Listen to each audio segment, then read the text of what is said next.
नमस्कार, स्वागत है आपका मुनाफे की मंडी में, जहां हम आपके लिए कमोडिटी मार्केट की खबरें लाते हैं, साथ ही आपके लिए बेहतरीन ट्रेडिंग कॉल्स भी लेकर आते हैं। हमारे साथ तीन मेहमान हैं। हम अमित सजेजा है मोतीलाल ओसवाल से, जतिन त्रिवेदी हैं एलकेपी सिक्योरिटीज से, और साथ ही आज हमारे साथ शुगर सेक्टर पर बात करने के लिए प्रफुल्ल विठलानी होंगे, चेयरमैन हैं एस्टा के, जो कुछ ही देर में शुगर सेक्टर पर अपनी राय देंगे। उनके पास जाएंगे, लेकिन उससे पहले टॉप 10 खबरें देख लेते हैं। गोल्ड और सिल्वर की अगर आज बात की जाए तो कल तेज गिरावट के बाद कल एमसीएक्स पर गोल्ड करीब 600 रुपए गिरकर बंद हुआ था। चांदी में 1500 रुपए तक की गिरावट दिखी थी। आज भी हल्की कमजोरी दिख रही है। चांदी तो आज भी 300 रुपए से ज्यादा कमजोर है। गोल्ड में हालांकि मामूली कमजोरी है। क्रूड की बात करें तो कल 2% तक दाम गिर गए थे। आज भी दबाव है, $81 के नीचे ब्रेंट क्रूड का भाव आ चुका है। नेचुरल गैस में भी ऊपरी स्तरों पर अब दबाव बनना शुरू हो चुका है। 3% तक की गिरावट एमसीएक्स पर दिख रही है। 560 रुपए के नीचे यहां पर कारोबार हो रहा है। कॉपर दायरे में कारोबार है। कल नरमी दिखी थी, 702 रुपए के आसपास यहां पर एमसीएक्स पर कारोबार चल रहा है।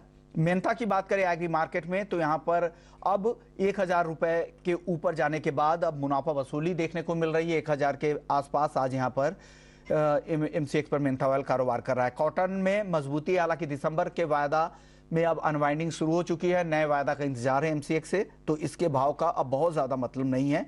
हल्दी की अगर बात करें तो यहां पर दबाव है। कल तेजी दिखी थी, हल्दी में अच्छी तेजी दिखी थी, 3.5% दाम बढ़कर बंद हुए थे आज, लेकिन यहां पर दबाव दिख रहा है। जीरे की बात करें तो रिकॉर्ड स्तरों से लगातार दूसरे दिन मुनाफा वसूली का दबाव है। 27,350 के आसपास है जीरा का जनवरी का वायदा, दिसंबर वायदा 27,300 के आसपास, जिसकी एक्सपायरी होनी है। धनिया कल की तेजी के बाद यहां पर भी दबाव है 8,650 के आसपास। तो ये कुछ टॉप 10 खबरें जिन पर आप नजर रख सकते हैं, जहां पर सबसे ज्यादा एक्शन है। लेकिन चलिए सबसे पहले एक बार गोल्ड और सिल्वर की चाल पर नजर डाल लेते हैं।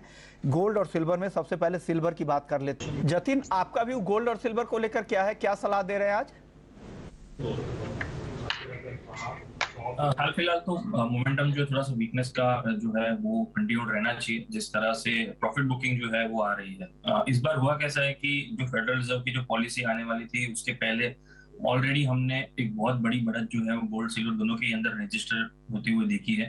तो ये नेगेटिव सेंटिमेंट और नेगेटिव स्टेटमेंट जो थे फेडरल की पॉलिसी के दौरान, तो उसका रिएक्शन जो है प्रॉफिट बुकिंग में देखने मिल रहा है। ये फ्रेश शॉर्ट सेलिंग जो है वो बहुत ज्यादा डीप पॉकेट तक नहीं जाएगी। मुझे लग रहा है ये आगे चलते हुए थोड़ा सा थम जाएगा, पेस जो है सेलिंग का वो कम हो जाएगा। लेकिन अभी फिलहाल जो है वो बढ़त जो है ऑलरेडी बहुत ज्यादा रजिस्टर्ड है, तो यहाँ पर प्रॉफिट बुकिंग जो है और थोड़ी सी बढ़ जाएगी। 53,000 तक के लेवल्स जो है गोल्ड के लिए सपोर्टिव रहेंगे आगे चलते हुए। तो जब तक 53,000 के लेवल्स नहीं आते तब तक एक पोजिशनल या स्विंग ट्रेड के हिसाब से बाइंग जो है अवॉइड कर देना चाहिए गोल्ड के अंदर। सेल ऑन राइज की स्ट्रैटेजी जो है वो ज्यादा फेवरेबल रहेगी यहाँ से। सिल्वर भी उसी के सामने सेम है, 67,600 67,700 के आसपास डे ट्रेडर्स जो है वो शॉर्ट करके चल सकते हैं। 68,000 के ऊपर जो है स्टॉप लॉस अपना प्लेस करके रखें और 67,000 के आसपास जो है वो टारगेट रखें, क्योंकि जिस तरह से मुनाफा वसूली जो चल रही है बुलियंस के अंदर डॉलर इंडेक्स की तेजी के कारण, ये जो है वो और 2-3 दिनों तक और चल सकती है। तो यहाँ पर बाइंग जो है फिलहाल अवॉइड करें। सेलिंग अगर करना है तो डेफिनेटली लेवल वाइज करें, स्टॉप लॉस फॉलो करें और थोड़ा सा वेट कर लें। बाइंग का मौका भी मिलेगा, लेकिन थोड़ा सा वेट करना पड़ेगा। ये फेज आउट हो जाने दीजिए, जो सेलिंग जो है वो ईज आउट हो जाने दीजिए, उसके बाद फिर से बाइंग के मौके मिलेंगे, क्योंकि बड़ी चाल जो है वो गोल्ड सिल्वर की अभी भी पॉजिटिव है। ये एक शॉर्ट टर्म व्यू पॉइंट जो है थोड़ा सा नेगेटिव जो है वो बरकरार रह सकता है थोड़े दिनों के लिए। चलिए वापस लौटते हैं और नॉन एग्री मार्केट का रुख कर लेते हैं। कच्चे तेल पर बात नहीं हुई थी। कच्चे तेल में कल हमने देखा था कि 2% की गिरावट आई थी। 3 दिनों की रिकवरी के बाद कल ये दबाव दिखा था, वही दबाव आज भी कंटिन्यू हो रहा है। एमसीएक्स क्रूड देखिए 1.5% नीचे अब आ गया है, 6,300 रुपए के नीचे, $81 के नीचे ब्रेंट क्रूड का भाव ट्रेड कर रहा है। जतिन जी, क्या लग रहा है क्रूड में क्या और गिरावट बढ़ेगी? क्या चिंता जितने भी दुनिया के जितने बड़े सेंट्रल बैंक्स है उनके हॉकिश स्टांस की वजह से है? ब्याज दरें बढ़ रही है तो ग्लोबल इकोनॉमिक ग्रोथ को लेकर चिंता है, उस दबाव से यहां पर गिरावट दिख रही है, या कुछ और वजह है? ये गिरावट कहां तक नीचे की तरफ फिर से लाएगी क्रूड को? नहीं, यही वजह है विश्व जी। जिस तरह से पिछले 2 दिनों में जब से कमेंट्री का जो रुझान आया था यूएस की तरफ से, और बाद में कल जो हमने यूरो और अन्य देशों की तरफ से भी जो रुझान देखा है, वो कहीं ना कहीं इकोनॉमिक आउटलुक और ग्रोथ को लेकर के कंसर्न्स हैं, रिसेशनरी फियर्स हैं। तो इसके कारण से सबसे ज्यादा सेंसिटिव कमोडिटीज होती है उसके ऊपर सबसे पहले इम्पैक्ट जो है वो देखने मिल जाता है। और पिछले 3-4 दिनों का ट्रेंड भी अच्छा खासा पॉजिटिव रहा था क्रूड के अंदर। तो जगह जो है वो सेलिंग की बन जाती है उस समय जहां पर ऑलरेडी बाइंग पोजीशन रहती है, तो सब लोग एग्जिट करने की कोशिश करते हैं। और साथ ही में अपॉर्चुनिटीज जो होते हैं सेल साइड के जो रहते हैं ट्रेडर्स, उनको उनके लिए भी एक अपॉर्चुनिटी बन जाती है हायर लेवल्स पे सेल करने की। तो डेफिनेटली यहाँ से जो है वो और सेलिंग जो है वो गहरा सकती है क्रूड के अंदर। 63-20 60-25 लेवल्स जो है वो इंटरडे ट्रेडर्स के लिए मेरे हिसाब से अच्छे लेवल्स हैं सेलिंग करने के लिए। 6400 का जो लेवल है वो ब्रीच करना आसान नहीं हो पा रहा है क्रूड के लिए पिछले 2 दिनों से। तो 6400 के पहले जो है वो स्टॉप लॉस प्लेस करके चल सकते हैं डे ट्रेडर्स 6250 के टारगेट्स के लिए। और स्विंग ट्रेडर्स के लिए अपॉर्चुनिटी बहुत ही बेहतरीन रहेगी। 6450 के ऊपर स्टॉप लॉस रखे, 6325 6350 के प्लस सेल कीजिए, 100 पॉइंट का स्टॉप लॉस रहेगा। और नीचे में 6200 6150 के टारगेट्स के लिए सेल की रणनीति अपना सकते हैं। आज फ्राइडे का दिन है, वॉलेटिलिटी जो है थोड़ी और ज्यादा बनती हुई दिखेगी मुझे लग रहा है। और सेलिंग साइड की अपॉर्चुनिटी जो है वो ज्यादा फेवरेबल रहेगी, ये मैं मान के चल रहा हूँ क्रूड के अंदर। सेल साइड की अपॉर्चुनिटी ज़्यादा आपको यहाँ दिखेगी, वॉलेटाइल भी मार्केट रहेगा, तो बिना स्टॉप लॉस, जो भी जतिन बता रहा है, बिना स्टॉप लॉस के ट्रेड नहीं करे। नेचुरल गैस पर आपकी कॉल क्या है जतिन? काफी वॉलेटाइल काउंटर रहा है विश्व जी पिछले कुछ हफ्तों से। रिकवरी भी आ जाती है लेकिन उसके बाद सेल ऑफ भी है वो भी तुरंत गहरा जाती है। सिर्फ डे ट्रेडिंग करने की एडवाइस रहेगी मेरी, क्योंकि ओवरनाइट पोजीशन जो है वो रोज गैप अप गैप डाउन जो अनप्रिडिक्टेबल हो चुका है नेचुरल गैस के अंदर। सिर्फ डे ट्रेडर्स जो है उनके लिए ये अपॉर्चुनिटी है। शॉर्ट सेल करके चलना है 555 के नीचे, स्टॉप लॉस रखना है स्ट्रिक्टली 563 का। और लोअर एंड पे 545 ये जो टारगेट्स है उसके लिए शॉर्ट सेल करके चल सकते हैं। पुट ऑप्शन के जरिए भी उसके अंदर आप पार्टिसिपेट कर सकते हैं। 520 या 530 का पुट ऑप्शन जो है उसके अंदर बाइंग करके चल सकते हैं। जब तक 565 के नीचे ट्रेड कर रहा है तब तक मैं देख रहा हूँ कि इसको एक नेगेटिव तरीके से देखना चाहिए। और अगर 565 के ऊपर ट्रेड करना शुरू कर दे तो आप पुट ऑप्शन में से एग्जिट कर लीजिए। अब बात कर लेते हैं बेस मेटल्स की। बेस मेटल्स में एल्युमिनियम, कॉपर हल्की तेजी दिखा रहा है 703 रुपए के आसपास। MCX कॉपर दिसंबर वायदा, एल्युमिनियम 210 के आसपास। लेड की बात करें तो 185 रुपए और जिंक 279 रुपए के आसपास है। आपकी पसंद जतिन, क्या पसंद आ रहा है, कहाँ ट्रेड करें बेस मेटल्स में?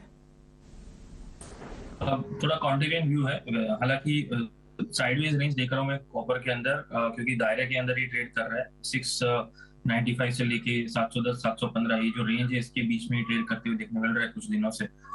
इतना भारी उठापटक वाला मार्केट है लेकिन फिर भी कॉपर के लेवल्स जो अभी भी होल्ड कर रहे हैं। तो या तो ये बहुत बड़ी सेलिंग जो है वो यहाँ से गिरा सकती है 695 के नीचे, या तो फिर ये लेवल्स जो है वो अभी भी होल्ड करेंगे। सो मेरा ही मानना है कि 703 के आसपास बाय करके चल सकते हैं। स्ट्रिक्टली स्टॉप लॉस फॉलो करना है 697 का, और 710 से 712 के टारगेट्स के लिए एम करना है। बहुत ज्यादा भी टारगेट नहीं रखना है क्योंकि रेंज वाला मार्केट रहा है कॉपर का पिछले हफ्ते 10 दिन से, तो इस रेंज को प्ले करें। 695 का रेंज अगर टूट जाता है तो मुझे लग रहा है एक बड़ी सेलिंग जो है इसके अंदर देखने मिल सकती है टुवर्ड्स 675 680। तो ये जो लेवल है वो ज्यादा इंपॉर्टेंट है, इसको ध्यान में रख के चले और उसके रेंज के हिसाब से ट्रेड करें। रेंज में रहेंगे तो रेंज का आप ध्यान रखें, उसके हिसाब से। जिंक पर क्या व्यू देंगे जतिन? जिंक थोड़ा सा सेलिंग जो है वो ज्यादा दिखा रहा है सभी बेस मेटल के कंपैरिजन में देखने जाएंगे तो जिंक के अंदर मुनाफा वसूली जो बहुत जल्दी आ रही है। तो यहाँ पर जो है वो हेज करके चल सकते हैं। कॉपर में अगर बाय कर रहे हैं तो जिंक के अंदर सेल करके चले, इंटर कमोडिटी हेज हो जाएगा। हायर साइड पे 282 के स्टॉप लॉस के साथ में जिंक के अंदर सेलिंग की रणनीति अपनाएं। लोअर साइड में 272 के टारगेट्स के लिए जिंक के अंदर सेलिंग साइड की रणनीति अपना के चल सकते हैं। ओके, जिंक सेल और कॉपर बाय। चलिए अब करेंसी मार्केट की बात कर लेते हैं। डॉलर के मुकाबले रुपया 82 रुपए 82 पैसे के आसपास है। आज हल्की मामूली कमजोरी दिख रही है, 6 पैसे की फिलहाल कमजोरी है। जतिन जी, क्या लग रहा है आपको करेंसी में रुपए में और क्या कमजोरी बढ़ने वाली है? क्या 83 के ऊपर फिर से जाने वाला है क्या? विश्व जी 83 के ऊपर जाने के लिए डॉलर इंडेक्स को 105 के ऊपर जाना जरूरी है। 105 के ऊपर मेंटेन करता है डॉलर इंडेक्स तो डेफिनेटली ये 183 का लेवल जो है वो सिर्फ एक लेवल हो जाएगा, उसके बाद आराम से 83 के ऊपर सस्टेन करते हुए देखने मिल जाएगा। लेकिन डॉलर इंडेक्स के अंदर आप देख लीजिए तो हायर साइड से थोड़ी बहुत मुनाफा वसूली भी देखने मिल जाती है, क्योंकि बड़े पैमाने पे अगर हम देखें तो पिछले एक आध महीने से जो प्रॉफिट बुकिंग जो गहरा रही है डॉलर इंडेक्स के अंदर वो हावी होती हुई देखने मिल रही है हायर लेवल्स पे। तो मुझे नहीं लगता है कि 83 बियॉन्ड जो वीकनेस है वो सस्टेन रहेगी एज ऑफ नाउ।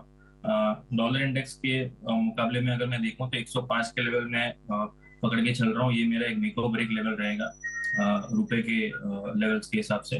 तो ये सिर्फ यूएसडी आईएनआर पेयर जो है और रुपया जो है उसको देख के नहीं चलना है, डॉलर इंडेक्स को भी ट्रैक कीजिए।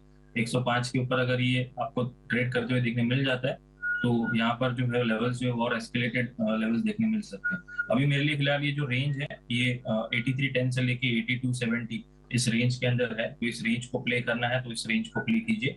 83 के आसपास जो है वो अपना प्रॉफिट बुक कर लीजिए यूएसडी आईएनआर पेयर के अंदर। और जैसे ही 8270 के नीचे फिर से ट्रेड करना शुरू कर देता है ये पेयर यूएसडी आईएनआर का, तो वहां पर फिर से शॉर्ट सेलिंग करके चल सकते हैं। 8250 8240 के लेवल्स भी देखने मिल जाते हैं। ओके, शुक्रिया जतिन आपका, अमित जी आपका, आप लोगों ने वक्त निकाला। तो मुनाफे की मंडी में फिलहाल इतना ही, लेकिन आप बने रहिए हमारे साथ। ब्रेक के बाद आपके लिए एफएनओ जंक्शन। नमस्कार।